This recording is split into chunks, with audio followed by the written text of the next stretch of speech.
In the northwest corner of South Vietnam, nestled among 4,000-foot high mountains, steep ravines, and thick jungle foliage, rests the small valley of Khe Sanh. At this time in history, it is calm and peaceful. But for 2 months in 1968, it was the scene of one of the most bitterly fought and highly publicized battles of the Vietnam War. For 70 days and nights, a determined group of 6,000 Marines and Allied troops held out against a besieging force of 20,000 North Vietnamese. Was Khe Sanh worth it? Why did the U.S. military command feel it necessary to defend this outpost? This is its story.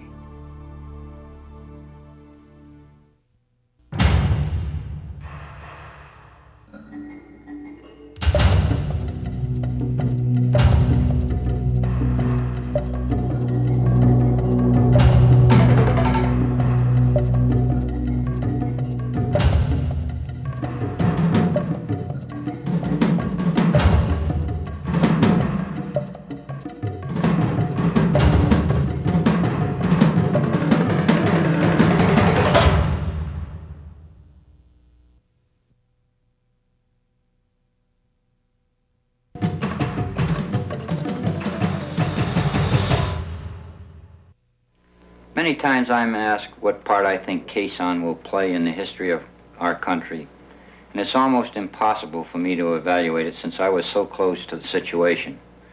However, I can tell you a little bit about it, and perhaps the place we should start is with an orientation of its location and some of the features around it. Khe Sanh, as you know, is located 8 to 10 miles from the Sapone River, which is the boundary between Laos and South Vietnam. It's south of the demilitarized zone and has around it certain hill masses which control some of the infiltration routes coming down in this general area.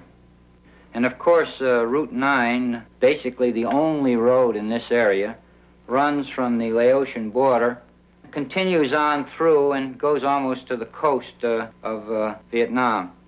In about April of 1967, the battalion surprised an enemy element on this particular hill mass, and eventually it resulted in the Marines seizing Hill 861, 881 South, and 881 North. After these had been seized, it was determined that a small unit should be placed on Hill 950 in this general area here, so that when August of 1967 rolled around and I took over the base, I found myself with troops on 881 South, 861, and 950.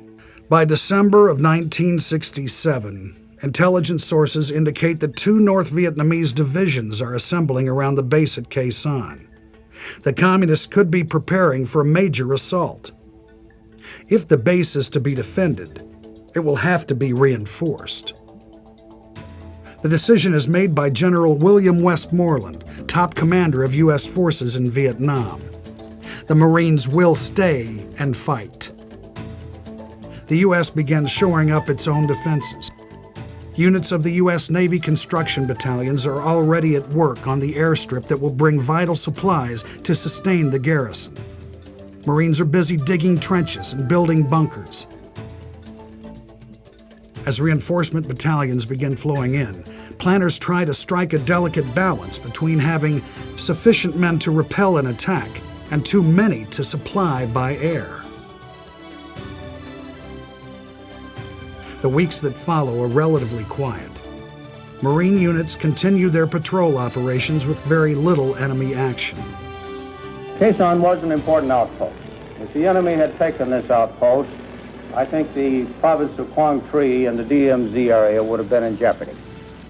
If he could have seized that plateau, he could have run trucks with ammunition, logistics, and even conventional artillery into the Khe Sanh plateau, and certain of our installations further to the east could have been made untenable.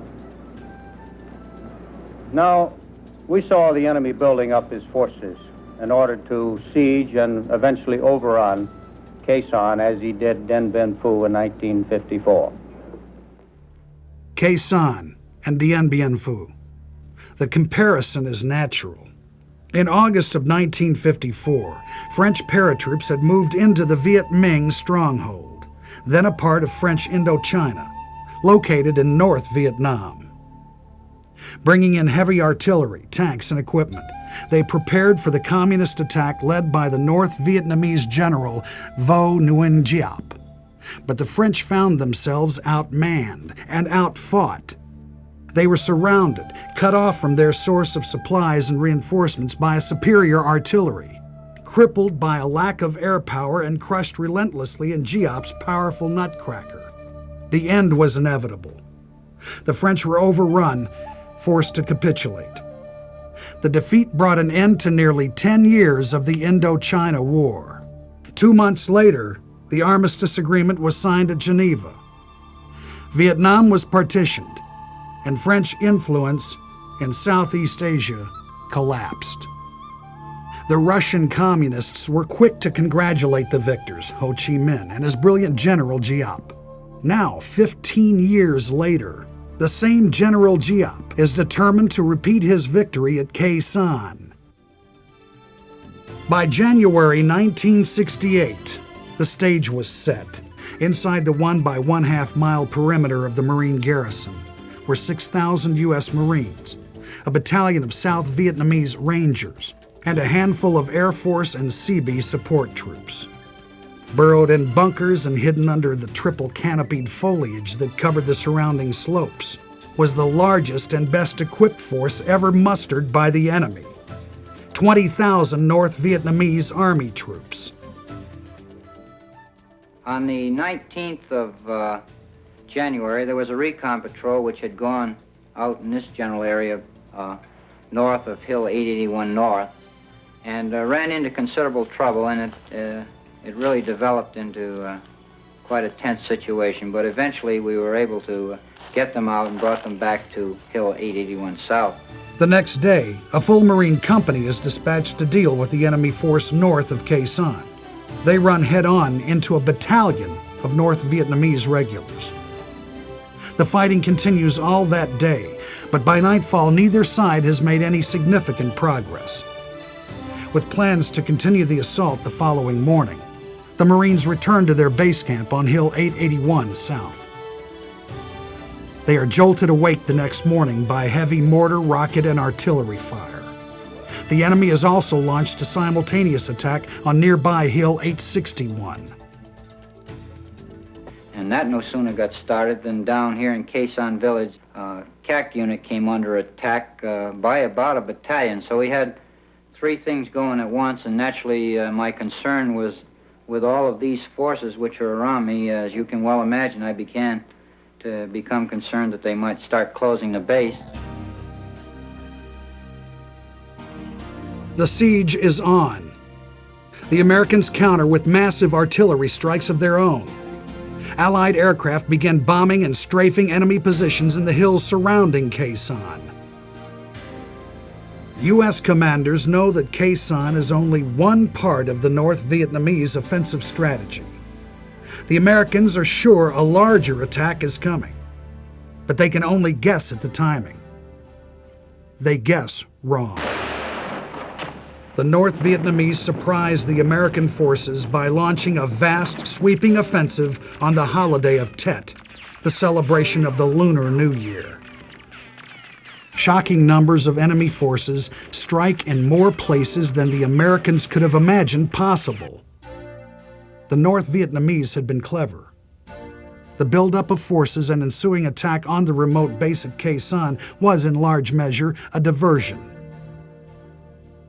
While Khe Sanh was strategically useful, most of its value lay in its ability to keep Allied aircraft preoccupied, while North Vietnamese forces conducted their vast offensive elsewhere. The Americans had taken the bait, dedicating hundreds of fighter bombers to provide air cover to the Marines surrounded at Khe Sanh. But after years of fighting a frustrating guerrilla war, General Westmoreland was thirsting for a classic military battle. The commitment had been made. The Marines would make their stand at Khe Sanh.